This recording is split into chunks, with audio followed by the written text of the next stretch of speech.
Hello again, and welcome back. This video is going to be a little bit different from those that have come before it, as it'll not so much be about giving suggestions for actionable ideas, and more about how the Unionist community re-embracing some of the generally more forgotten aspects of our history and culture could help us to integrate into and reconcile our British identity with a united Ireland. Firstly, I'll address one of the most common arguments made by Unionists against the idea that a united Ireland could ever work for us. That being the argument that there would be no place for our British identity in an independent Ireland. There are several issues with this argument, the first of which is that it does not hold water from a historical standpoint. The UK as we know it today is actually very young in the grand scheme of things. It has only really existed for just over 2 centuries. Before the Act of Union of 1801, Ireland was an independently governed kingdom under the British monarch, known as the Kingdom of Ireland. There was an independent parliament in Dublin, but the head of state was still the British monarch. Think something akin to a dominion like Canada or Australia, albeit a dominion which the government in London could still exert authority over if it wished. Believe it or not, most Irish Protestants at the time of the Act of Union, which saw the Parliament and Kingdom of Ireland dissolved and merged with the Parliament and Kingdom of Great Britain, actually opposed it and favoured Ireland retaining its status as a separate but connected kingdom. In fact, the Orange Order, today one of the strongest supporters of retaining our place within the United Kingdom, was vehemently opposed to the idea of a United Kingdom at the time. And even before there was the Kingdom of Ireland, there was the much more loosely governed Lordship of Ireland established in 1177 following the Anglo-Norman invasion, which retained an even greater level of independence from English political control than the kingdom did. And so, the idea that our British identity's continued existence in Ireland is entirely dependent on us being a part of the UK is just not supported by our history. British identities of one form or another, though they may not have been referred to as British until maybe the 18th century, have existed and thrived in Ireland for centuries before it was even a part of the Union with Great Britain. The idea that the British identity and the Irish identity are mutually exclusive is also a very recent thing. Historically, there was no contradiction between being Irish and being British. Just look at Edward Carson, who was very proud of his Irishness despite being a staunch British Unionist. In fact, he saw being both Irish and British as complementary parts of his identity, saying, "I was born and bred an Irishman, and I'll always be one," as well as, "I am very proud as an Irishman to be a member of the British Empire."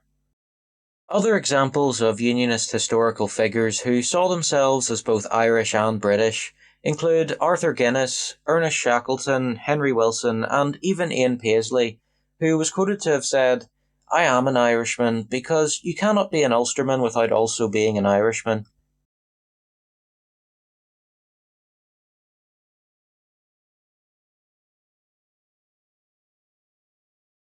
One particular figure I'd like to talk about is a man who was called Henry Grattan. Grattan was a late 18th and early 19th century Irish statesman who placed a great deal of importance on Ireland's links with Great Britain. He was an Anglican Protestant, a member of the Church of Ireland, and a staunch British monarchist. To him, the King of Great Britain was rightfully and indisputably the King of Ireland. However, he was also an Irish nationalist and one of the leaders of the Irish Patriot Party. This was a political group within the Parliament of Ireland, mostly composed of Anglo-Irish aristocrats who, despite benefiting from the ascendancy regime, believed that the establishment's discrimination against Catholics and nonconformist Protestants was a betrayal of the principles of religious liberty advocated by the Williamites in the Glorious Revolution. As such, they advocated for an end to religious discrimination in Ireland. They also advocated for more self-governance for Ireland and demanded the repeal of Poynings Law and the Declaratory Act of 1719. This was the legal structure by which the Parliament of England could make legislation in Ireland, and by which no law could be passed in the Irish Parliament without first being ratified in England. The political and social movement headed by Grattan and the Irish Patriot Party, which advocated legislative independence and religious equality in the Kingdom of Ireland, eventually became known as the Patriot Movement.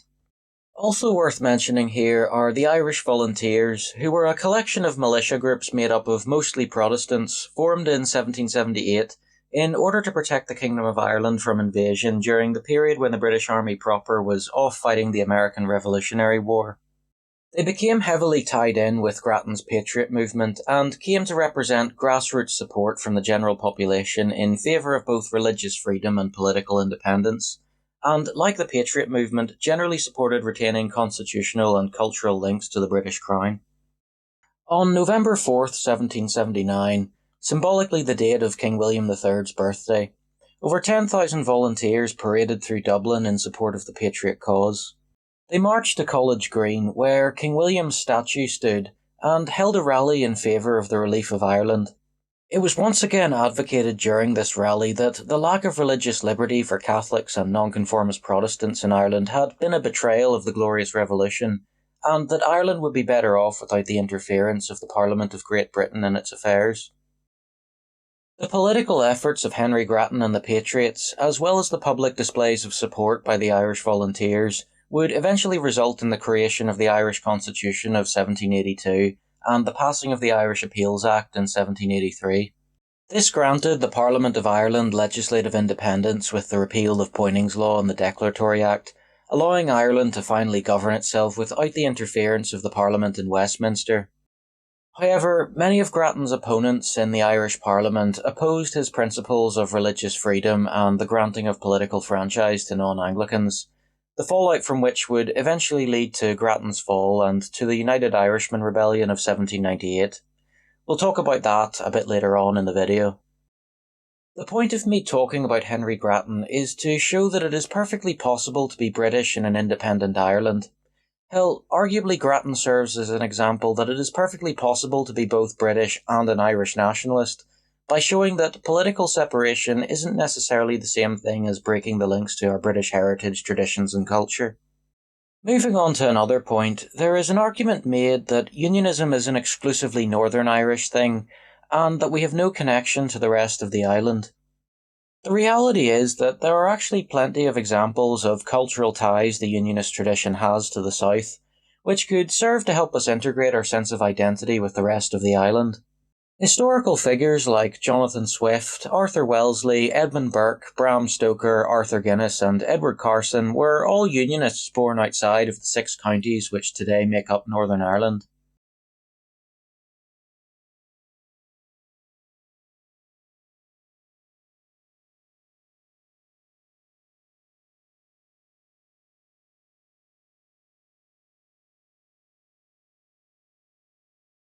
There were also the Southern British Army regiments that existed until their disbanding at the creation of the Irish Free State. Southern Irish were just as likely to be found in British military service as Northern Irish throughout history. There was Sergeant Patrick Masterson of Roscommon, who captured the French Eagle at Barossa, Captain Peter O'Hare of the 95th Rifles, who held a bridge against a French force many times the size of his own, Rifleman Thomas Plunkett of Wexford, renowned as one of the greatest marksmen of the Napoleonic Wars, just to name a few notable Southern Irishmen in British service from history.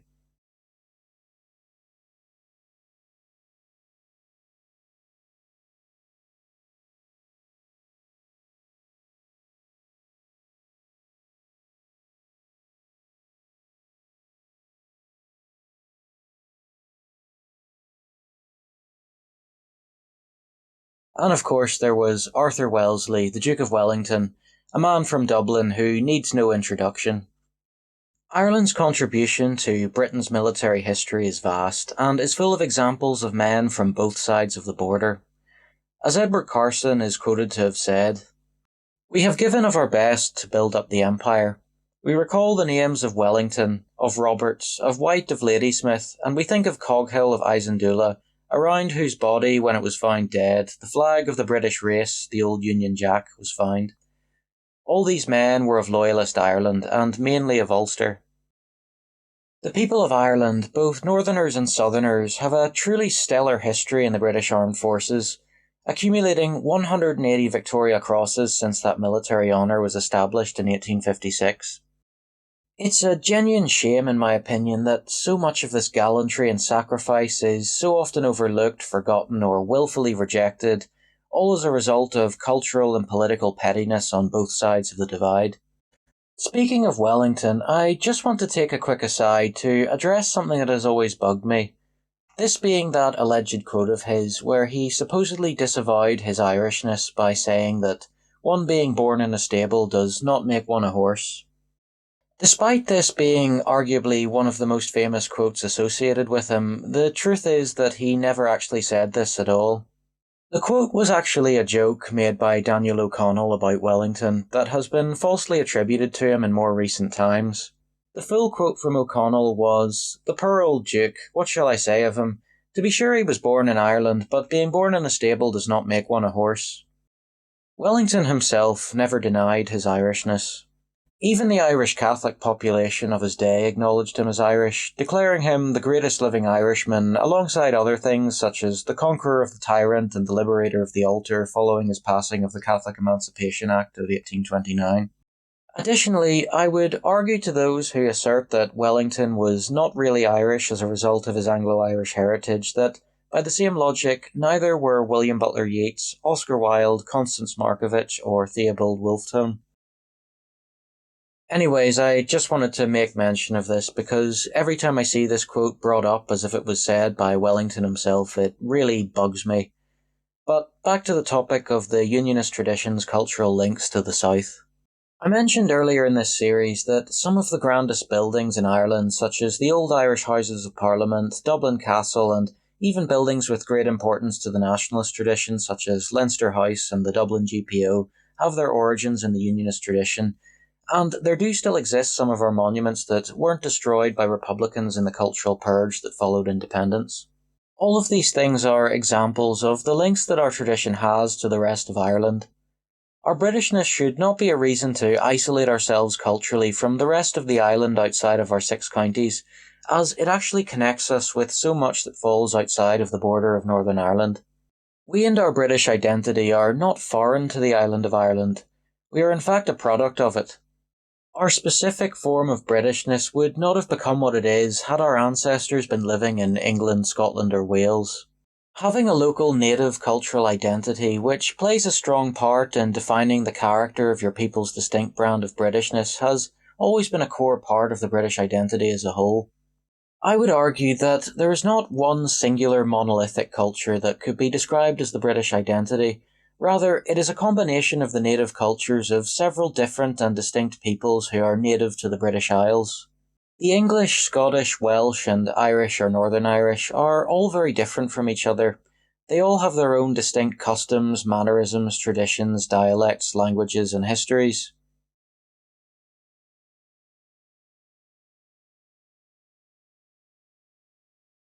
Yet, those of us from these peoples who see ourselves as British also share traditions in common.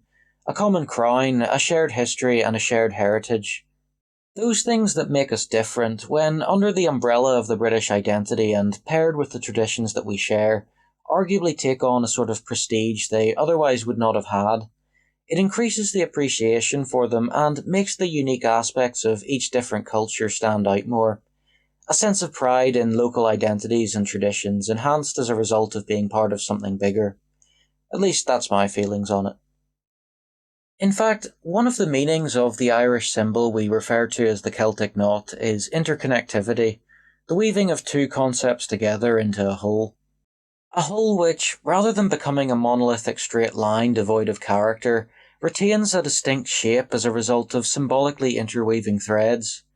Could there be a more appropriate symbol to represent the interconnected Irishness and Britishness of the Unionist community than this?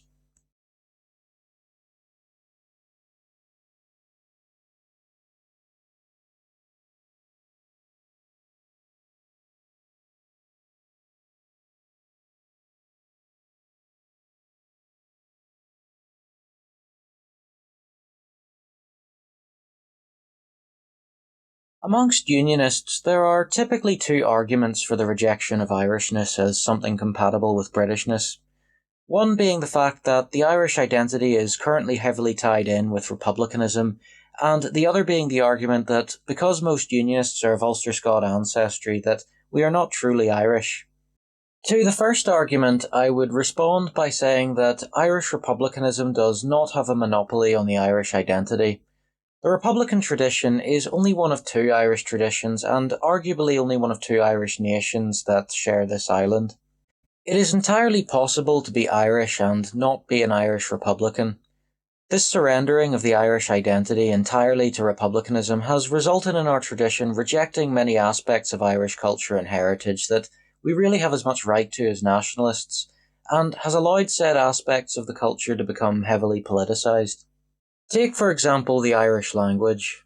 Believe it or not, Irish Protestants, especially Ulster Presbyterians, played a major role in preserving the Irish language and Irish Gaelic culture during an era of decline throughout the 18th and 19th centuries, as well as playing a major role in starting the Gaelic revival.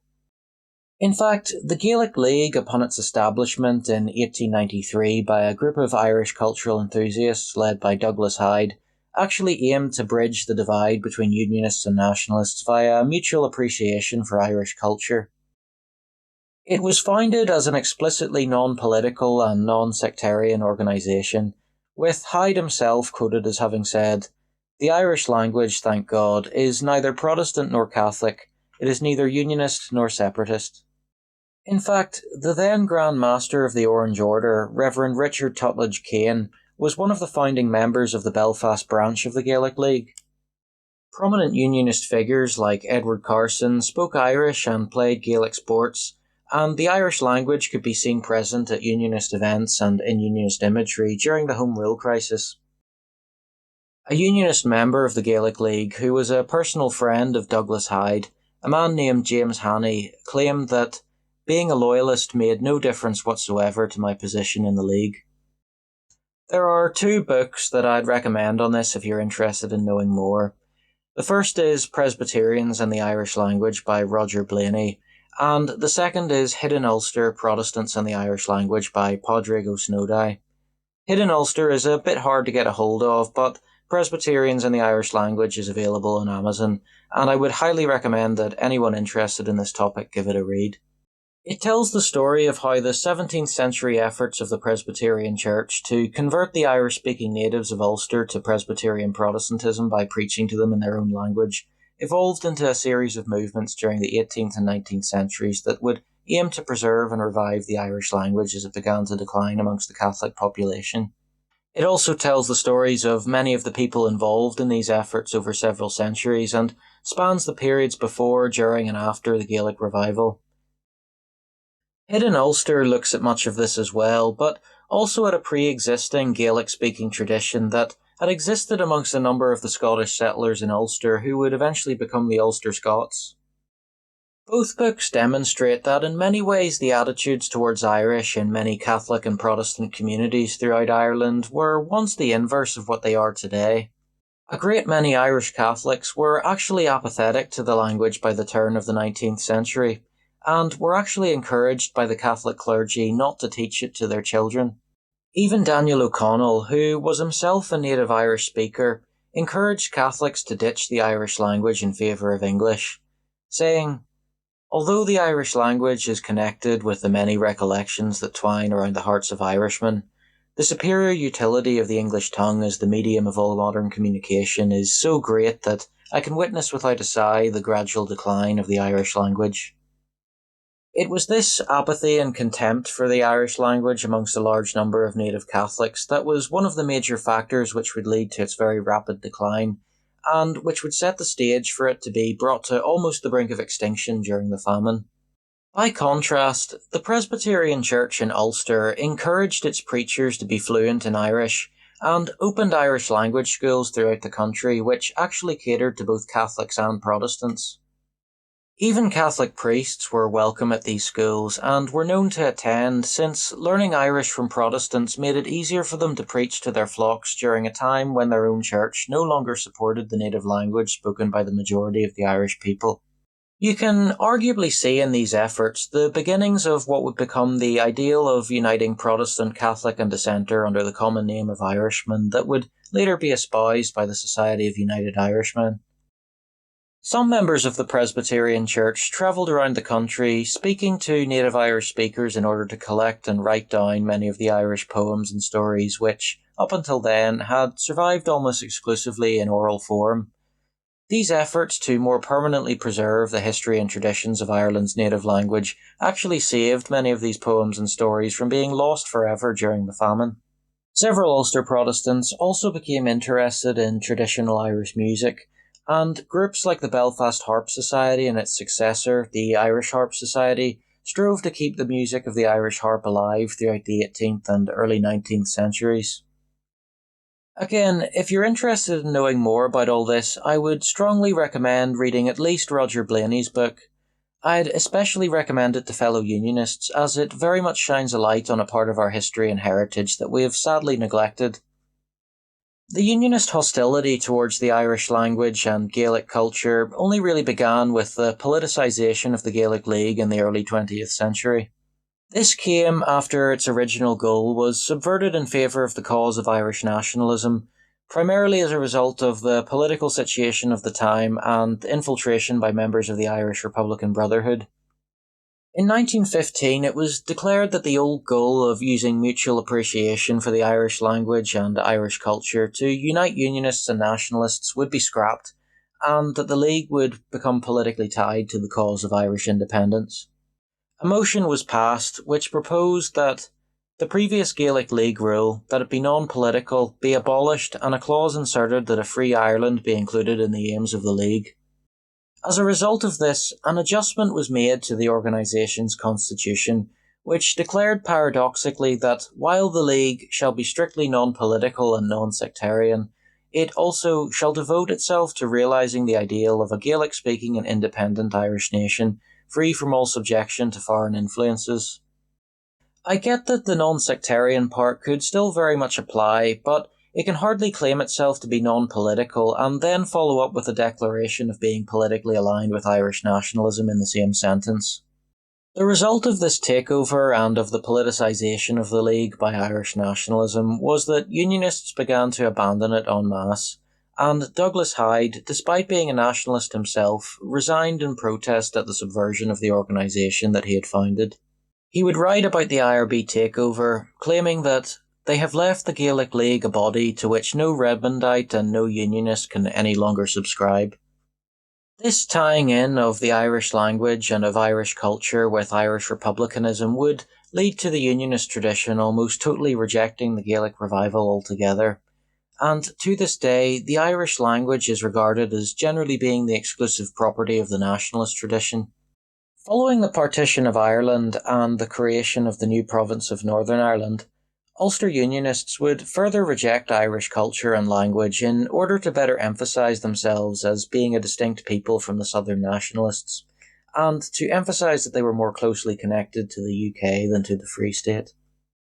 Basically, as the Free State rejected Britishness to emphasise its independence from the UK, Northern Ireland rejected Irishness to emphasise its independence from the Free State. Personally, I don't see why Unionists couldn't have just formed their own Gaelic League after the original subversion, instead of giving up on the Gaelic revival altogether. Simply handing over without a fight a part of our heritage that was important to many of our ancestors is quite possibly one of the most un-Unionist things I can think of, certainly not befitting a people whose favourite slogan is "No Surrender." And so, my point is that there is no contradiction between learning the Irish language or appreciating Irish culture and being a Protestant or a Unionist. Our ancestors cared enough about it to work towards its preservation and to set the stage for its eventual revival. Just because it happens to also be a part of the nationalist tradition doesn't mean it can't be a part of ours as well. It doesn't have to be in conflict with English or Ulster Scots either. It can sit alongside them. I understand the baggage that it has for many, as its association with violent republicanism has left many people feeling hostile to it. It has effectively taken on the same status that the Irish tricolour has for Unionists, except that, unlike with the tricolour, we do actually have a genuine historical connection with Irish culture and language. It is part of our heritage, and no Unionist should ever feel wrong for wanting to get involved with it. To quote the Methodist Irish language activist and teacher, Richter Douglasna, I won't remind you, fellow Protestants, that the Gaelic revival of the last 2 centuries has its roots in the Belfast Harp Festival of 1791, a festival of mainly Protestant patronage. I'll move on now to the second point used to argue for the rejection of Irish identity amongst Unionists, that being that genetically our ancestry is entirely foreign to Ireland as a result of being derived entirely from 17th century Scottish planters. Well, first off, the idea that we are of purely planter stock just isn't true. It is true that the Lord Deputy of Ireland, Arthur Chichester's intent when planning the plantation of Ulster in the very early 17th century was to displace the native Catholic population and replace them with Protestants.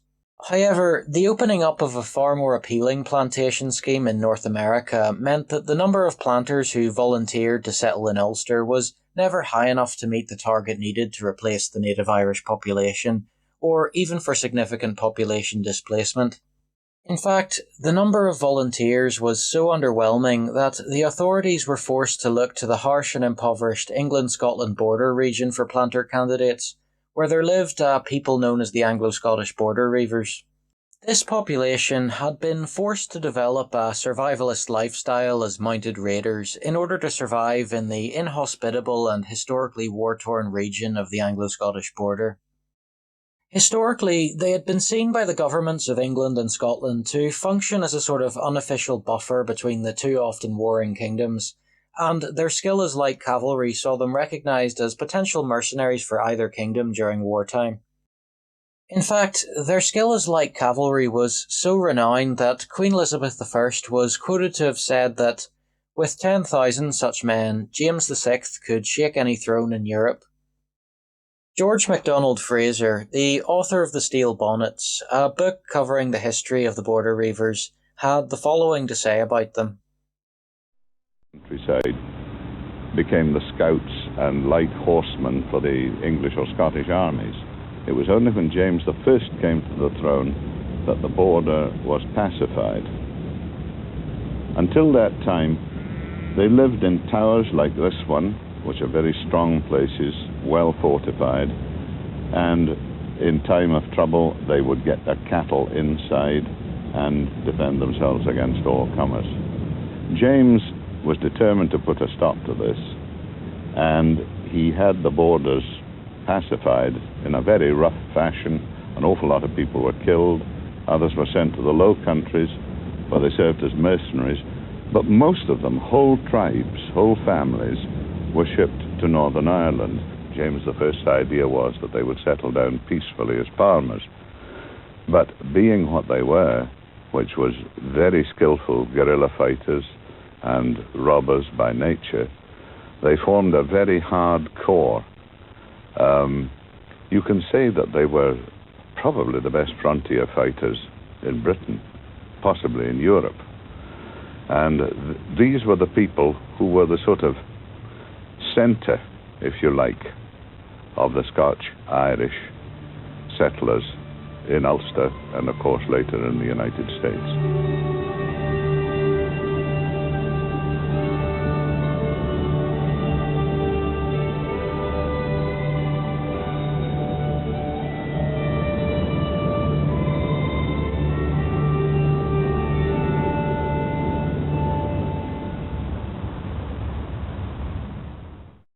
Just something of note, George MacDonald Fraser was also the author of the Flashman novel series and also worked on the screenplay for one of the James Bond movies. As a fan of both Flashman and Bond, I just thought that was worth mentioning. Anyways, back on topic. As of 1603 and the union of the Scottish and English crowns, the Border Reivers had become a problem that the authorities on both sides of the border wanted rid of.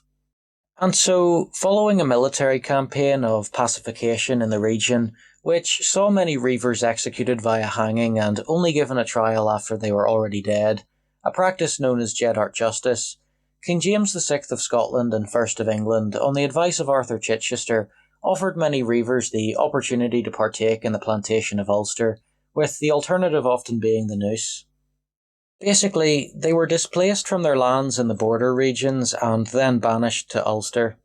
It is from the Reivers that settled in Ulster that we get some of the most immediately identifiable Northern Irish surnames, such as Armstrong, Beatty, Turnbull, Elliot, Irvine, Ridley, Graham, Nixon, Bell, Rutledge, Hume, and others. However, even after bringing the border reivers into the plantation scheme, the target number of planters needed to allow for the displacement and replacement of Ulster's native Catholics was still not met. This isn't to say, though, that displacement didn't happen in some regions, and it is true that planters often ended up living on better land than the natives, but displacement was not as widespread as you might think. Rather than the natives being forced out and replaced by the planters, it was actually more common to see a fair amount of coexistence, such as trade and even sometimes intermarriage. The results of this can still be seen in modern Northern Ireland, with the mix of native Irish and planter surnames in both Protestant and Catholic communities. It should also be noted that some planters did settle uninhabited regions of Ulster and therefore established farms and settlements in these areas without much mixing with the natives. Well, unless you consider defending against woodkern attacks to be mixing with the natives.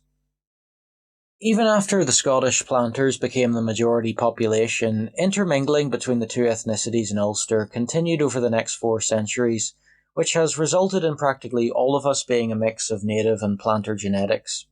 Hence, a nationalist figure such as John Hume possessing the surname of an Ulster Scot, and a Unionist figure such as former Prime Minister of Northern Ireland Terence O'Neill possessing a traditionally native Irish surname.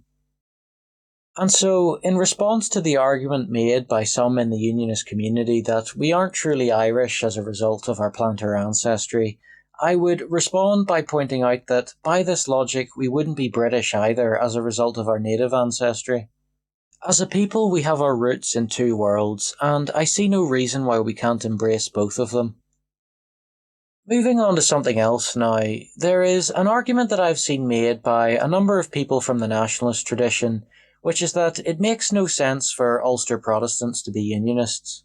This argument tends to be made due to the fact that, in the past, Ulster's majority nonconformist Protestant population were also subjected to religious discrimination alongside Catholics in Great Britain and Ireland, as well as the role of Ulster Protestants in effectively establishing Irish republicanism as an ideology through their founding of the United Irishmen in 1791 in Belfast.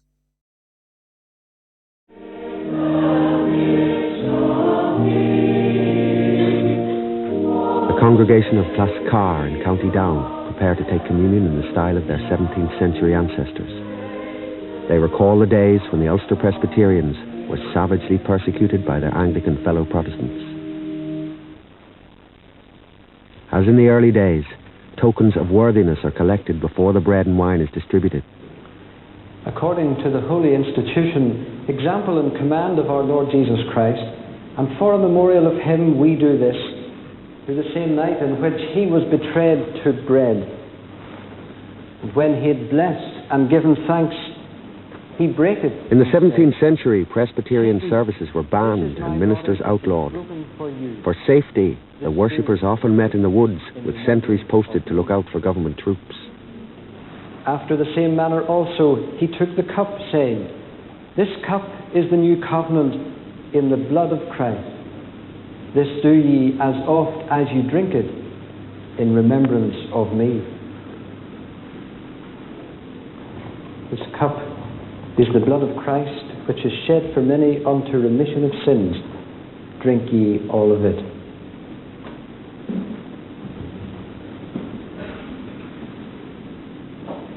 Poverty and persecution made the Scots-Irish sharply aware that they were separate and second-class Protestants.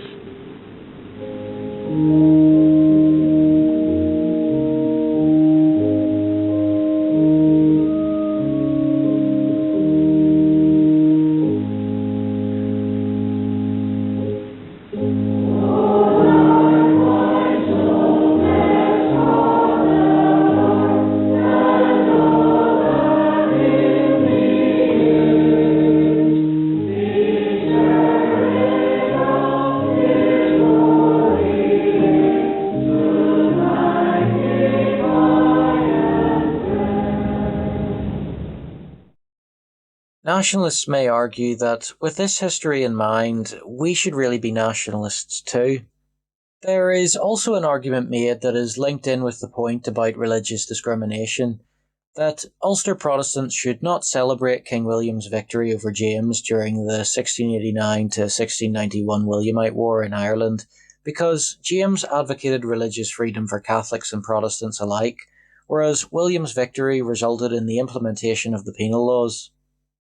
Well, I will attempt to address these arguments by explaining the historical context in a very brief and oversimplified manner of why Ulster Protestants backed William over James in the Glorious Revolution, and why they eventually became Unionists following the United Irishmen Rebellion of 1798.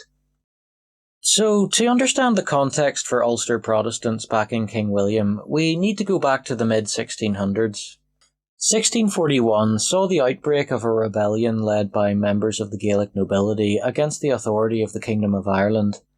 During this rebellion, a series of massacres were carried out by Irish Catholic rebels onto the Ulster Scot population, which resulted in over 12,000 Protestants being killed, out of a total population of about 40,000. This meant that over a quarter of the entire Ulster Scot population had been wiped out within a few months.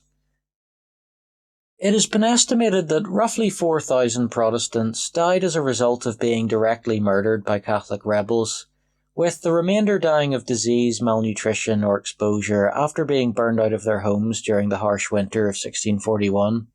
As a result of these massacres in Ulster, which acquired the creative name of the Ulster Massacres, a deep distrust of the Irish Catholic population became baked into the Ulster Protestant psyche, which would last for generations. Historically, the massacres would be commemorated each year by Ulster Protestants by the ringing of church bells, a practice which lasted until roughly the mid-19th century.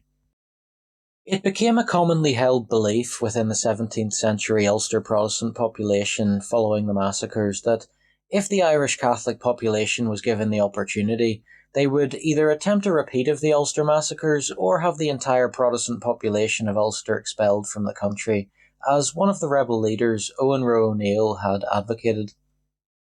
When the Williamite War broke out in 1689, the Ulster Massacres were still within living memory for some and only one generation separate from others. And so, as a result of the cultural legacy of the Ulster Massacres, a great deal of distrust was felt by Ulster's Protestants towards King James II for his personal Catholicism. This distrust was greatly intensified by James's decision to appoint as Lord Deputy of Ireland a man who had partaken in the 1641 rebellion, the former Irish Confederate officer Richard Talbot.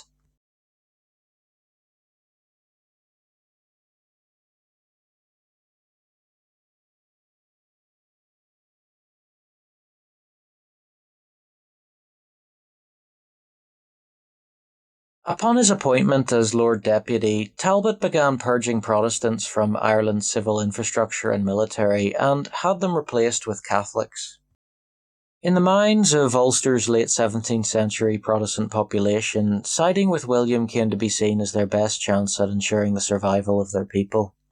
They also believed, correctly as it turned out, that a Williamite victory would put an end to the persecution of their fellow Presbyterians in Scotland that had been ongoing since the 1660s, a period known in Scottish history as the Killing Time.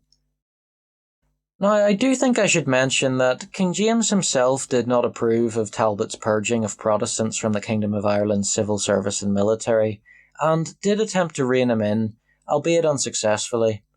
However, Talbot was his personal choice of Lord Deputy, and he operated under James's watch, and so James can't exactly be considered entirely not complicit in what Talbot was doing in Ireland.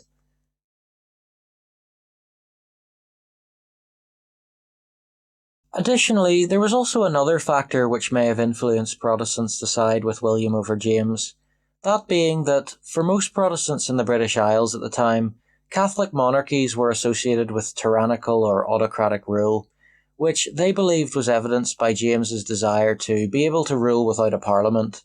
And on top of this, Catholic monarchies had become strongly associated with anti-Protestant persecution. Many continental European Protestants living in Catholic kingdoms such as France and Spain had fled to Protestant countries such as the Kingdom of England and Dutch Republic, bringing the harrowing stories of their persecution with them and fueling the paranoia about James's desire to rule as a Catholic monarch. Probably the most notable of these Protestant refugees were the Huguenots, who had fled from France in order to seek refuge in the British Isles. And so, as a result of all of this, Ulster's Presbyterians primarily fought for William during the war between him and James, and in so doing played a crucial role in seeing William become King of the British Isles. Ever since, Ulster's Protestants have celebrated William's victory on the 12th of July, the anniversary of his victory at the Battle of the Boyne. In spite of helping the Williamites win the war, however, and being the only one of the British peoples to have actually spilt their blood for the Williamite cause, Ulster's Protestants would end up disadvantaged by the penal legislation implemented by the English government in the years that followed, something which they naturally viewed as a complete betrayal. In the closing years of the 17th century, the Protestant aristocracy who ruled Ireland from the great country houses began again to persecute their Presbyterian tenants. With the Catholic threat removed, they no longer had any need for the soldier farmers who had defended them at Derry and the Boyne.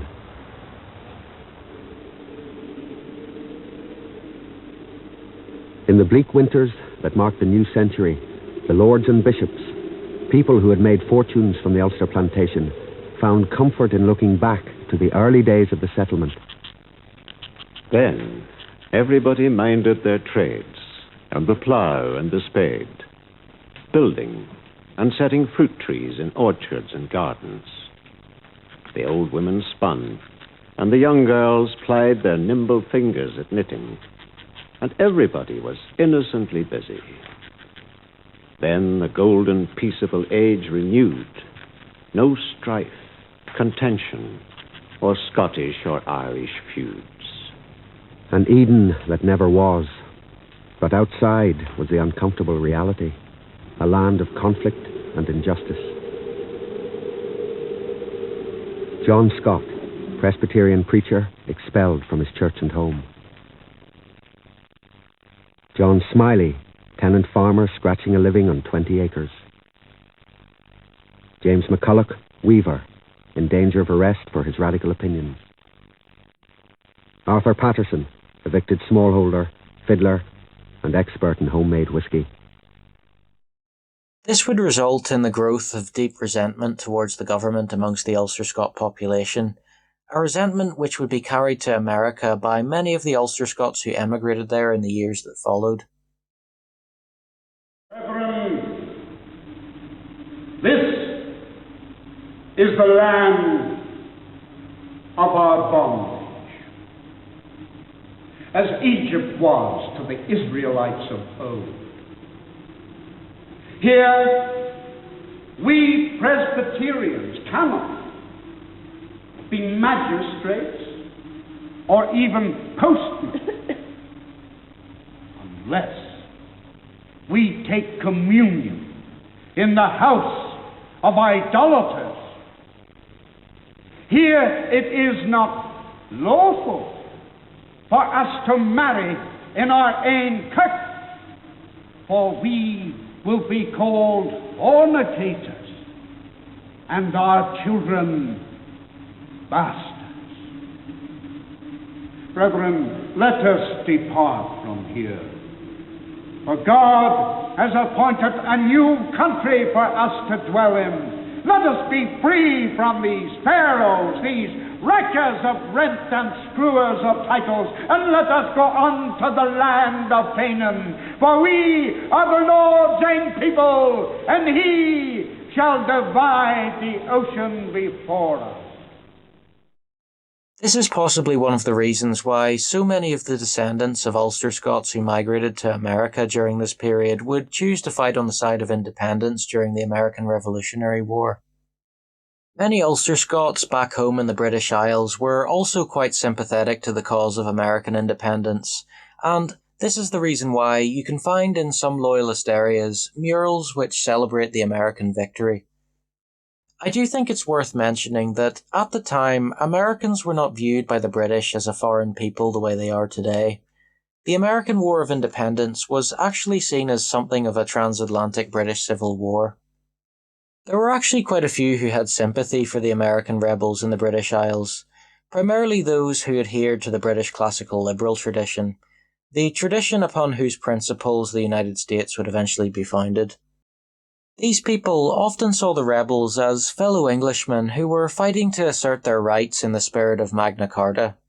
Their rights as Englishmen were supposed to be their guaranteed birthright under the English Bill of Rights, yet they argued that the colonists in America had been denied this birthright by the government in Westminster due to a lack of political representation. But back to the 1690s. It should be noted that King William himself advocated against the implementation of the penal laws. However, he was unable to prevent them from being signed into law as a result of the restraints placed on his power to legislate under the new constitution. He also advocated extending political franchise to all Protestants, and not just members of the Anglican Church. However, again he was unable to make this happen. He would even eventually threaten to turn down the crown altogether and return to Holland if the penal laws were not lifted, although he did end up backing down on this threat. On screen, I have put up a few excerpts from the 1873 manuscript Derry and Enniskillen in the year 1689, written by an Irish Presbyterian minister and academic named Thomas Witherow, which you can pause to read if you want to get a view of William's personal feelings on the penal laws. This is why William became a symbol of religious liberty to the likes of Grattan, the Patriot movement and the Irish volunteers of the 18th century during their campaign to gain legislative independence and religious freedom for the Kingdom of Ireland. They viewed the government as having betrayed the principles of the Glorious Revolution and believed that the rights and liberties guaranteed to members of the Anglican Church in the English Bill of Rights that was implemented following the Williamite victory should be applied universally. I think there is also another aspect to William's status as a revered figure amongst Ulster Unionists, which explains why his victory was still celebrated even during the period when Presbyterians were subject to religious discrimination under the post-Williamite order. You see, up until the Williamite War, the Ulster Scots had seemingly always been dependent on or at the mercy of someone else, whether that be the government, the Crown, or Irish rebels. Through William, however, the Ulster Scots had been able to take control of their future for the first time. No longer would we be some wretched nation of squatters in a foreign land whose fate was to be pushed around by everyone else. We were now a people who had the strength, the courage and the willpower to stand up for ourselves and win. A people born fighting, forged in fire, who could topple a king and make another, and change history forever.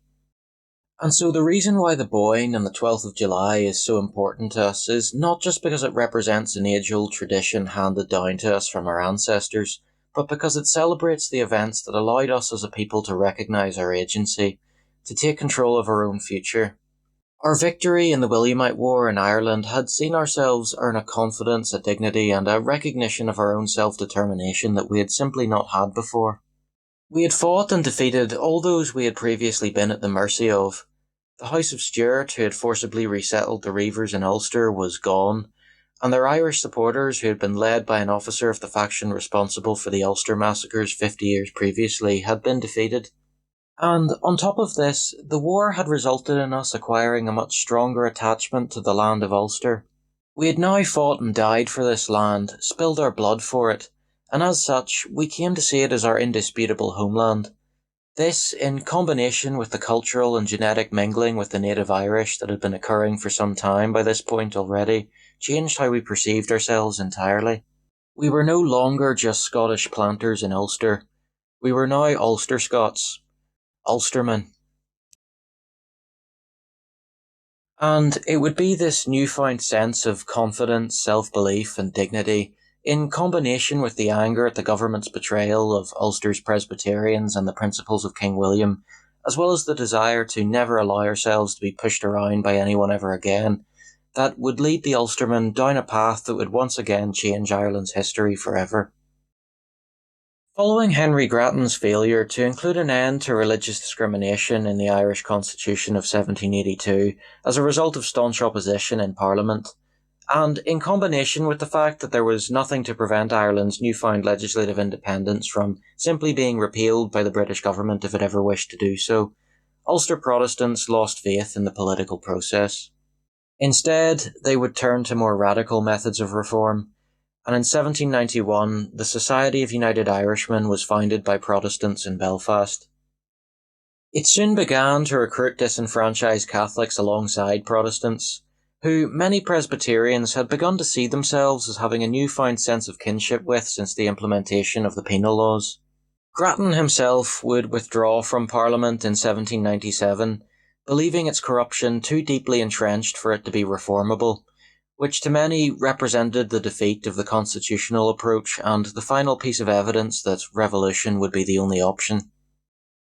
Theobald Wolfetone, one of the Society's founders, who himself was actually a member of the Anglican Ascendancy, believed that the two largest ethnic groups in Ireland, the Ulster Scot Protestants and the native Gaelic Catholics, could put aside their differences in order to rise against a deeply corrupt and seemingly unreformable system that they both resented in common. He said of Ulster's Protestants, "The Presbyterians are the most enlightened body of the nation. They are steady republicans and devoted to liberty." And of Ireland's Catholics he is quoted to have said, "The great body of the people are in the lowest degree of ignorance, and are ready for any change because no change can make them worse." As he famously put it, the aim of the United Irishmen was to unite Catholic, Protestant and Dissenter under the common name of Irishmen. For those who don't know, a Dissenter is another term for a nonconformist or non-Anglican Protestant, such as a Presbyterian, Methodist or Quaker. In addition to religious emancipation, the Society also advocated for universal manhood suffrage, that being the right for all men to hold political franchise, as well as the reorganisation of the top-heavy structure of Irish land ownership, in which roughly 95% of all land was owned by a small minority within the Anglican Ascendancy. And so, in 1798, believing the political approach to have failed and reform to be impossible as a result of how deeply entrenched the political establishment's corruption was, and inspired by the examples of the French and American revolutions, as well as radicalised by the desperation caused by the harsh and brutal crackdown on suspected members of the Society by the authorities, the United Irishmen would attempt a rebellion, which ended up being defeated. Perhaps the most notable aftermath of the rebellion was that the heightened security concerns in Ireland resulted in the implementation of the Act of Union in 1801, which merged the Kingdoms of Ireland and the Kingdom of Great Britain into the United Kingdom of Great Britain and Ireland. On the topic of the Act of Union of 1801, I just wish to make another quick diversion to mention what I think is quite an important piece of history that came about as a result of it. In addition to giving the UK one of the coolest national flags to ever exist, the Act of Union of 1801 also saw 100 Irish MPs enter the Parliament in Westminster following the dissolution of the Irish Parliament. The vast majority of these were supporters of the abolition of slavery. This influx of abolitionists into Parliament was one of the factors which led to the passing of the Slave Trade Act of 1807, which saw the British participation in the transatlantic slave trade outlawed. This would also see the formation of the West Africa Squadron, a Royal Navy squadron formed to patrol the west coast of Africa for slave ships, which they would be tasked with boarding and capturing. The result of this would be around a century of British anti-slavery policing, which would see the transatlantic slave trade, alongside various other slave trades in Africa, India and the Middle East, all but wiped out during Britain's imperial century. Whilst it is true that slavery would eventually return to many of these places following decolonisation, the Western transatlantic slave trade was utterly obliterated by British foreign policy. Anyways, I'll get back to the United Irishmen now. The other main fallout of the rebellion is what is important to this section, and that was the cultural impact it had on the Protestants of Ulster. Despite the cause of the United Irishmen being one which espoused an end to sectarian and political conflict between the people of Ireland, not all who partook in the rebellion would adhere to such principles. For example, following the rebel defeat at the Battle of New Ross, Catholic rebel soldiers rounded up between 100 and 200 mostly Protestant civilians, which included men, women and children, and herded them into a barn before setting the barn on fire. Any who tried to escape the flames would either be shot or piked to death.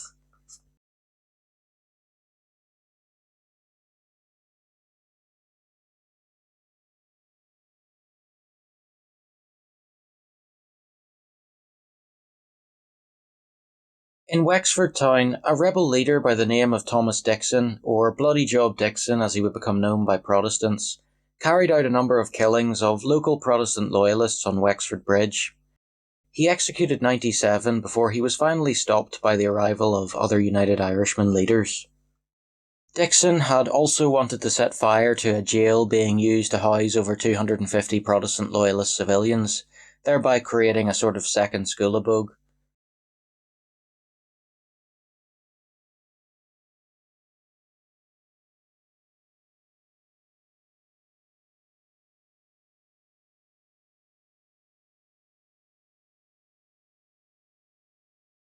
In the aftermath of these atrocities, the United Irish leadership would condemn those responsible.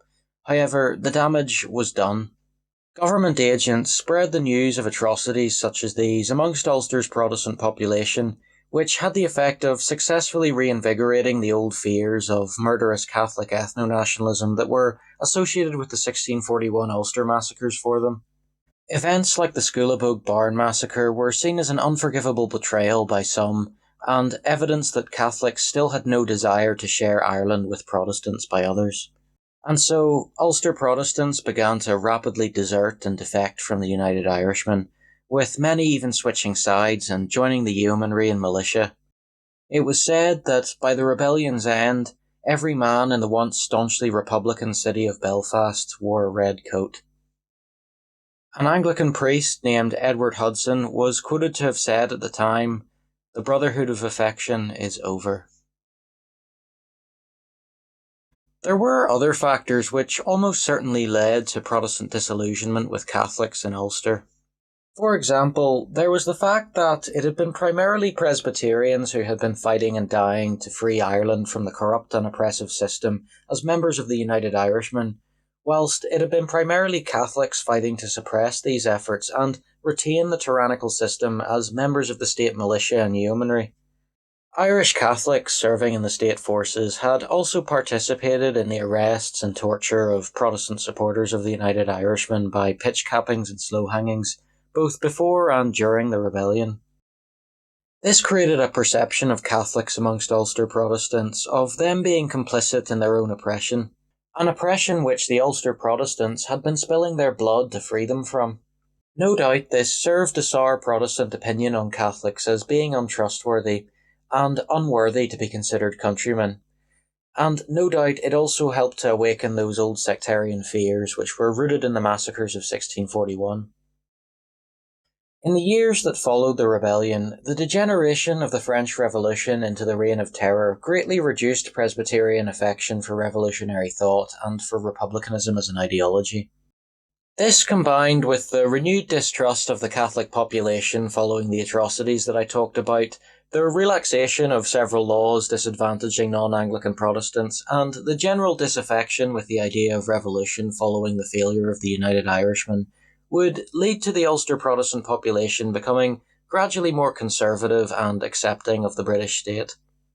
Many formerly all-Anglican organisations, such as the Orange Order, which had been founded in County Armagh in 1795, and not in Scotland as some outside the Unionist community seem to think, were also open to nonconformists following this cultural shift, and the Ulster Scots as a people began to adopt many aspects of Anglo-Irish culture alongside their own. To quote an Anglican clergyman from the time, named Thomas Percy, "A wonderful change has taken place among the Republicans in the north, especially in and around Belfast. They now abhor the French Revolution as much as they were formerly partial to it, and are grown quite loyal." In the centuries that have followed these events, the Protestant population of Ulster has almost entirely embraced the British identity, and are Unionists both politically and culturally. I think it's also important to mention that there were Ulster Protestants who fought on the side of the government to put down the rebellion in 1798, even in spite of being disadvantaged under the status quo. There were a few reasons for this, such as the belief that political reform was still possible and that a rebellion would lead to the government squashing any hope of it altogether, the belief that a rebellion on England's doorstep was always doomed to fail, or loyalty to the line of kings that their ancestors had helped to put on the throne by deposing King James during the Williamite War. Speaking of loyalty to the Crown, there were actually a number of Protestant United Irishmen who were constitutional monarchists, and advocated, like Grattan had before them, for retaining the British monarch as Ireland's figurehead after political separation. So, the point of all this has been to explain why it is that we are the way we are. To those nationalists and Republicans who argue that we really shouldn't be Unionists given our subjection to historical religious discrimination and our history with the United Irishmen, I would say that whilst I can definitely understand where you're coming from, the truth is that events during the rebellion and the societal changes that followed warranted our culture to change. As a people, we've moved on and embraced a British identity to which we have become fiercely attached. This British identity of ours is not some artificial delusion created by British government propaganda that can simply be dismissed by pointing out that things were different centuries ago, as some Republicans and nationalists seem to think. Our emotional attachment to it goes very deep. By contrast, very little related to Irish republicanism or nationalism means anything to us anymore, and the modern Irish nationalism that developed in the centuries following the United Irishmen Rebellion is just completely foreign to us. A few Irish nationalists seem to think that the second the British veil is lifted from our eyes following unity, that we'll default to becoming nationalists like them. But this just isn't the case. It just won't happen. Irish nationalism in its modern form is completely alien to us. We will just never have the sort of attachment to the culture of Irish nationalism that we have to our Britishness. For example, prominent Irish Republican figures from history like Patrick Pearse and Michael Collins are little more than names in a history book to me. By contrast, British figures like the 1st Duke of Marlborough, Horatio Nelson, Joseph Denman, Edward Nichols and Winston Churchill are all men who I'd easily identify as being heroes of my nation. Speaking of Edward Nichols, I'm just going to take a quick aside, yes, another one, to ask, why has this man been forgotten in Northern Ireland? Why is there not a single monument to him or statue of him anywhere in the province? Nichols was an Ulsterman, born in Londonderry in 1779, and was one of the most distinguished Royal Marine officers in British military history, reportedly having been in roughly 107 actions and accumulating a ridiculous number of battle scars in the process. According to his obituary in the Times, he had his left leg broken and his right leg severely injured, was shot through the body and right arm, had received a sabre cut in the head, was bayoneted in the chest, and had lost the sight of an eye. Not only was he a veteran of the Napoleonic Wars, he was also a committed opponent of slavery, serving in the Royal Navy's West Africa Squadron during Britain's 19th century efforts against the slave trade. He allowed slaves escaping from the Portuguese to take refuge on Fernando Po during his time as superintendent there, believing that it was his duty as a Christian man and a British officer to do so. Nicholstown in the Bahamas was founded by many of the slaves who he helped to free, and is named in his honour. He was one of the great heroes of British history, so again I ask, why has Edward Nichols seemingly been forgotten in his own homeland of Northern Ireland? Anyways, back to the topic of the meaningfulness of identity. A patriotic speech about the Easter Rising will never be able to stir in me the kind of emotions that Winston Churchill's We Will Never Surrender speech can. Likewise, British patriotic music such as Land of Hope and Glory and I Vow to Thee My Country will stir in me emotions that no Irish rebel songs ever could.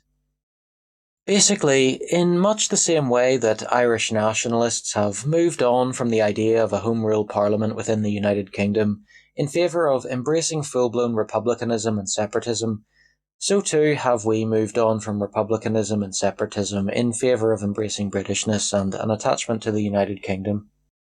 That said, however, I do not believe that Unionists should turn their backs on this part of our past altogether. Despite being a Unionist, the Society of United Irishmen is a group that I actually take a lot of historical pride in, and men like Theobald Wolfe-Tone are historical figures that I have a lot of respect for. Ulster's Protestants bravely stood up for themselves and for their Catholic neighbours against a deeply corrupt system after it became clear that the powers that be would make every effort to prevent any political reform. They fought honourably and for a just cause, and so I ask, why should we disavow or forget them because of atrocities and betrayals carried out by a small minority of rebels, none of whom were even Ulstermen themselves. Additionally, following up on what I said before about patriotic songs which stir something in me, there are many pieces of music associated with the United Irishmen, such as The Minstrel Boy and The Wearing of the Green, which absolutely do strike an emotional chord with me. My appreciation for the Society of United Irishmen is also one of the reasons why I'd personally not have an issue with the green harp flag being used as the national flag of a united Ireland, as I talked about in video 2. Although, like I said in that video, I do understand the problems that many Unionists could have with this.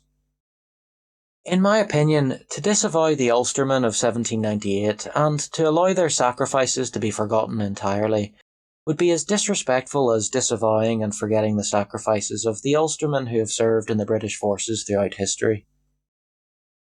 Hell, even the Unionists at the time of the signing of the Ulster Covenant did not disavow them, believing that had the Kingdom of Ireland's system been fair to begin with, or if there had not been so much pushback against attempts to rectify the issues within it via political reform, Ulster Protestants would have had no need to rebel.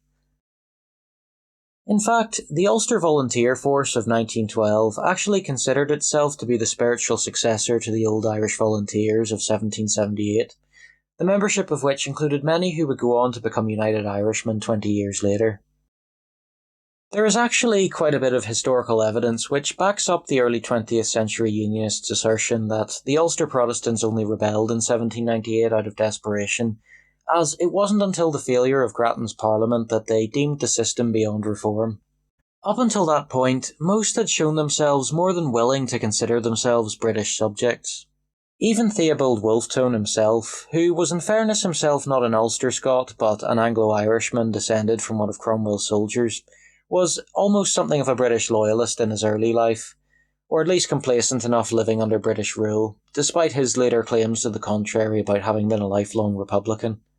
In 1781, he had expressed the desire to volunteer for the British Army, as he wished to go fight for the British Empire in America during the American Revolution, only being prevented from doing so by his parents, who wished him to remain in Ireland and finish studying law at Trinity College Dublin. A few years later, he would attempt to apply for the British East India Company's army, but he put his application in too late in the year to be shipped out. By the 1790s, however, he had certainly left any notions of loyalism behind. And so, I think it is fair to say that most Protestants who joined the Society of United Irishmen and who rebelled in 1798 were indeed driven to do so, primarily by the belief that the system was unreformable after spending decades trying to fix it via the political route. Had Catholics and nonconformist Protestants been granted the full rights and franchise guaranteed to Anglicans under the English Bill of Rights, had the Kingdom of Ireland been granted its long sought-after political independence from the Parliament of Great Britain, and had the other social, legal, political and economic grievances raised by reformers like Henry Grattan and Daniel O'Connell been properly addressed and sorted, then most Ulster Protestants would likely have never even considered the possibility of creating an independent Irish Republic. I think it is entirely likely that the Kingdom of Ireland may have existed to this day had the political class been wiser and more compassionate to the plight of the Irish citizenry back in the day. And so, I do believe that the Unionists of 1912 were right in their assertions regarding the United Irishmen. Speaking of 1912, I think this is a good place to segue into the differing perspectives that the traditions have regarding that era of Irish history. From the perspective of Irish nationalists, the Irish Volunteers of the Home Rule Crisis were an army formed to secure the will of the Irish people, who wished to see established an all-Ireland Home Rule Parliament. To the Ulster Protestants of the North, however, they were seen to be something altogether different. Far from being seen as an army formed to fight for Irish liberty against imperialism, they were seen as an army formed to force the people in the North into a Home Rule state that they had repeatedly made clear that they wanted no part in, and to ensure that the northern desire to stay independent of a Dublin Parliament would be forcibly suppressed. One may even say that, from our perspective, the Irish Volunteers were an army formed to enforce a form of Irish nationalist imperialism. And I can already hear the Irish nationalists scoffing at this idea. After all, how could a country that has been conquered and subjected to oppression by an imperial power in the way that Ireland has ever be capable of imperialism itself? Well, to that I would respond by pointing out that Britain has been conquered and subjugated infinitely more times than Ireland has throughout history, and by far crueler and more ruthless imperial regimes than the British Empire. If Ireland is incapable of imperialism due to having once been part of somebody else's empire, then the same must be true for Britain, France, Spain, and pretty much every other nation on Earth. The fact of the matter is that in the early 20th century, the majority of people in Northern Ireland did not consent to being ruled from a devolved parliament in Dublin. As such, any argument made against Northern Ireland's right to have remained a part of the UK could also be made against Ireland's right to have left the UK. There are arguments to be made that Northern Ireland should have functioned differently, that it should have taken more precautions to ensure that its Catholic population would be treated fairly, and that its system would not be riddled with the sort of corruption that left ordinary working people from both communities with many disadvantages not suffered by people elsewhere in the UK. These are perfectly legitimate arguments to make. However, the existence of Northern Ireland itself has always been supported by the same arguments that support the existence of an Irish state independent of Britain, foremost among them being the democratic right to self-determination. The last topic I'd like to touch on in this video is the Unionist tradition's historical amnesia. As a culture, we have a tendency to forget things about our history if they don't reflect well on our relationship with the UK. I talked about the United Irishmen and the 1798 rebellion earlier, but another example of something we've forgotten is the Great Famine.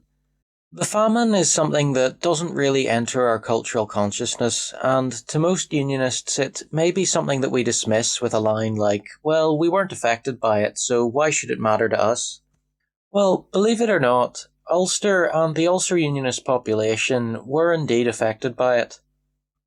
Ulster was not hit as hard as some other parts of Ireland, true, but a large number of people from both Catholic and Protestant communities throughout the province still suffered and died as a result of the famine and of the government's inadequate handling of and uncaring attitude towards it.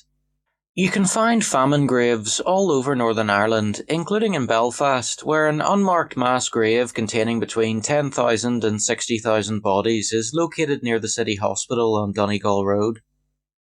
The misery of the famine even reached as far as the staunchly loyalist Shankill Road.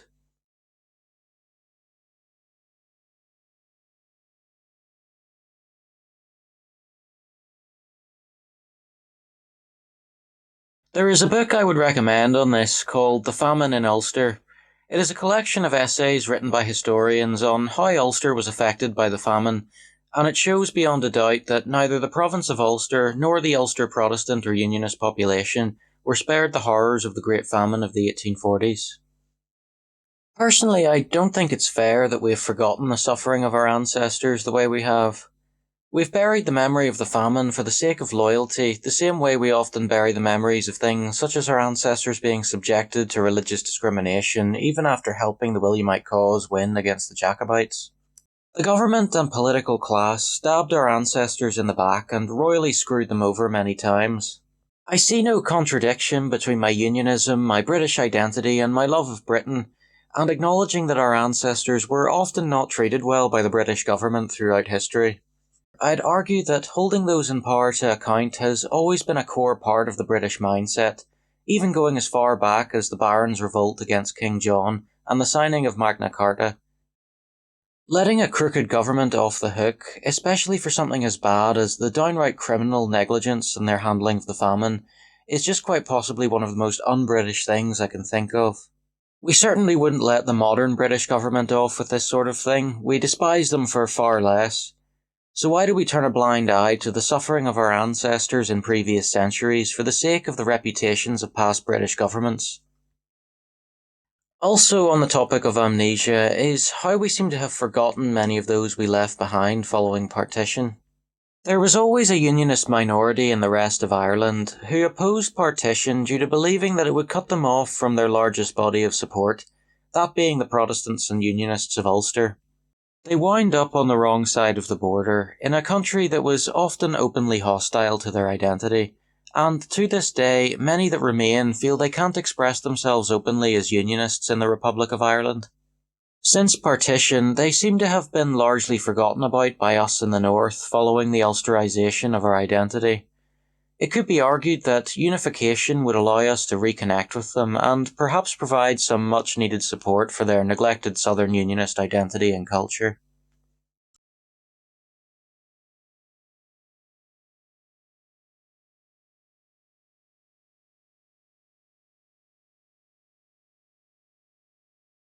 Well, I think that's all I really have to say. I suppose my closing statement would be to say that I don't actually believe a united Ireland would be all that hard to pull off. From a cultural standpoint anyways, the political and economic questions may be a little bit more difficult to resolve. There are certainly more difficult national questions out there between peoples far less able to be reasonable than those inhabiting the island of Ireland, but I'm still very cynical about whether or not it will be pulled off successfully if it ever does happen. I'll be honest, I've interacted with enough people from both sides of the divide to have been given the impression that neither tradition on either side of the border currently possesses the maturity or wisdom necessary to be able to make a united Ireland happen without making a complete mess of it.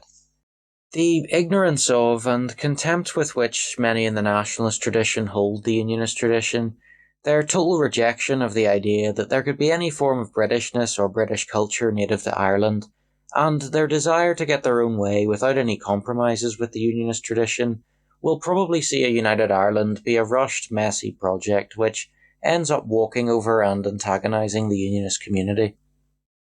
Make no mistake about it, integrating Unionist culture is essential for a united Ireland to work. Failure to do so will not only make the nation-building project so much more difficult, it will also no doubt result in the emergence of northern separatist movements at some point in the future.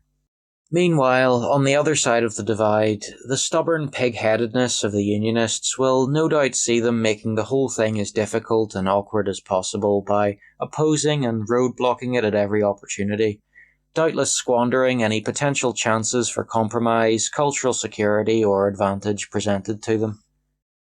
That we act in good faith and adhere to the democratic will of the majority should a united Ireland be voted for in a referendum is essential on our part, not just to ensure that we get the best deal for ourselves and our tradition possible in a united Ireland, but also on the basis of standing on the same democratic principle that saw Northern Ireland come about to begin with.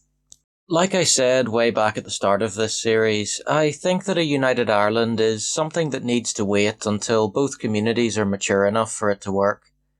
Right now, my general position on it would be one of cynicism.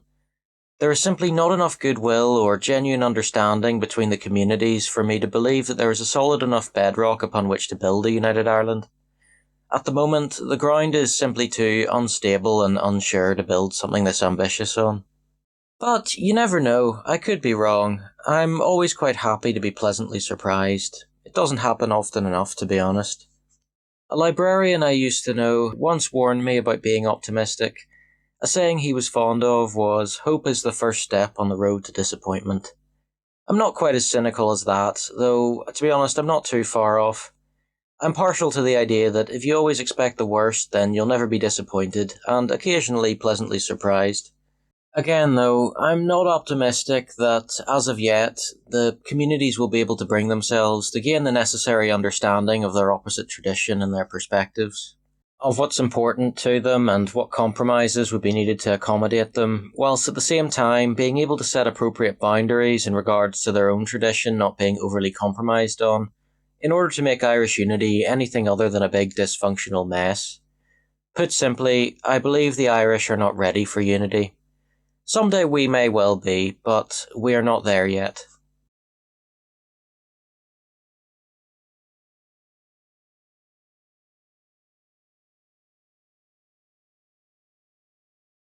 Anyways, that's all from me.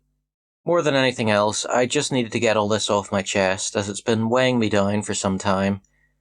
There's a lot more I could probably say, but I think I'm done for now. Goodbye.